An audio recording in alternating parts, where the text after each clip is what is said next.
Hi there, Scorpio. Thank you for joining me for your monthly forecast for July. This month begins with the Sun in a part of your horoscope that's to do with exploration, to do with change, to do with creating more excitement and stimulation. Now, this is allied to a combination of Venus and Mercury, who are gathered together initially in a very visible part of your situation, the 10th solar house. Some of the instincts you can get about change could relate to your worldly interactions, your work, or even where you live. So some property matters could be under consideration too. And one of the things that could also be making you restless is that your traditional ruler of Mars is in a very tender, emotional part of your situation, which can make you a little bit more reactive to your everyday environment and the events within it, and your own emotional flow. And of course, Uranus, the planet of the unexpected, which is in fact exalted in your sign, so you have a good sense of the benefits of Uranus, well, that's now in your sector of relating, and has been since the middle of May. Now, Uranus is going to actually be forging a very positive link with Saturn throughout the spine of this month. Saturn, of course, is about stability. It's more about the glue that holds everything together. For sure, it can be limiting. And your thoughts about your immediate locality or about some relationships with siblings, for example, may have seemed a little bit more restricted. But these two are forging a lovely angle all this month, which suggests that if you do consider change, it can actually be for the good. It can be structured change, which you can research, think things through carefully, and move, but in a way that gives you a sense of control. Now, from the 3rd through to the 7th, Mercury is in opposition to Mars.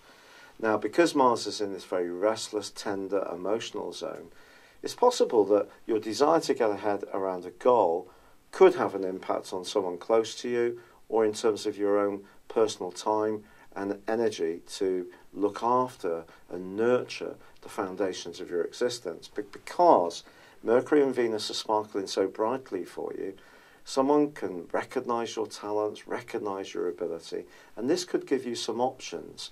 But options, of course, can at times seem a little stressful. So just be conscious of that.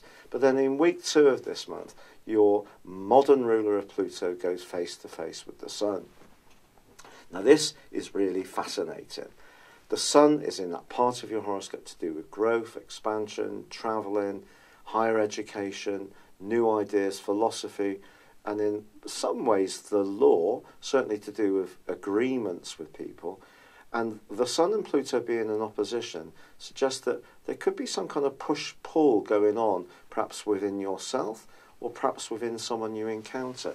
For example, there may be part of you that does want to make some changes, but because of the fixed quality of your sign, there's another part of you that can feel a little fearful about that.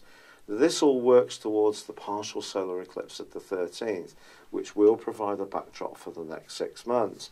And this is kind of saying to you that I think your thinking could be in a state of flux for the rest of this year. But I don't want you to think that this is necessarily a bad thing. I think it's just going to be generating a lot of ideas for you, but it may seem in order to gain something, you'll have to give something else up. And if you're someone who's very open to the process of change, that won't be too painful for you.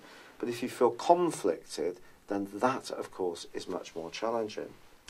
Now, by the 23rd, the Sun has made its way into the sign of Leo, joining up with Mercury, and we have the last phase of the month, the last third of the month, is a big emphasis on your goals, ambitions, and worldly role. But there's something that happens on the 10th which is absolutely wonderful for you, and that sees Jupiter, the planet of growth, of good fortune, ending a 4-month backward journey. And that's really something to celebrate. But it continues to forge a beautiful angle to Neptune, which is in a lovely, romantic, creative part of your scope. So this suggests if you take the initiative and inject your enthusiasm, creativity and flair into this thinking that you're going to be having, that's seeing you perhaps oscillating between different options, it can help to inform you in a very positive way. Now, the Sun moving into the sign of Leo can suggest that you also have more interaction with people in positions of influence. That doesn't necessarily mean that everyone you encounter is going to be your cup of tea. And the 26th sees Mercury going through a retrograde through to the end of the month in the same sector. And if you do apply for a job, there can be last-minute cancellations, changes of plan. If you're going to do something about real estate, that also could prove to be a little bit frustrating. If you are asking for the point of view of someone senior in your world, a family member or a trusted friend, remember they may have a point of view that you don't necessarily like. And they do generally think you're going to be a bit feistier about the exchange of ideas throughout this month and the months to come on the back of this partial solar eclipse. But then on the 28th of this month, we have a really potent lunar eclipse. But this occurs in Aquarius, and it is going to be combining with Mars. Now, this is something that is going to require a degree of care, because Mars in your fourth house is already volatile potentially, because your mood's quite changeable. Put the moon there as well. And of course, this is going to feed in terms of a polar axis with the solar eclipse for the next 6 months. You can see that any ideas that you're having to change your world can have quite an impact on your emotional self, being an interaction with important people. But the Sun is actually alongside the North Node, which is very much to do with your point of destiny in terms of what you want.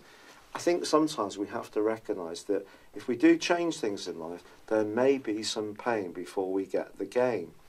But one of the things I haven't told you about is that when Jupiter went forwards on the 10th, well, Venus, the planet of love, that went into a glorious location for you, your sector of friendship. And in the last week of this month, Venus forges a fab angle to Pluto. And I think it's entirely possible that a conversation can be had towards the end of this month which really does uplift you. If you're looking to meet someone romantically, this is a terrific angle. And I think generally on that front, if you do find yourself talking to lots of different people, try not to be too hidebound in terms of your set ideas. If you've had ideas in the past, even though they may still be important to you, still give yourself a little bit of wiggle room when you talk to others, because you might discount a potential player romantically who's actually very different to you in some ways, but in some key areas you can have a real sense of connection, which actually could be brilliant. And having those differences can prove to be really enlightening. So avoid dogmatism. I think that's a really important piece of advice for you in terms of any kind of relationship.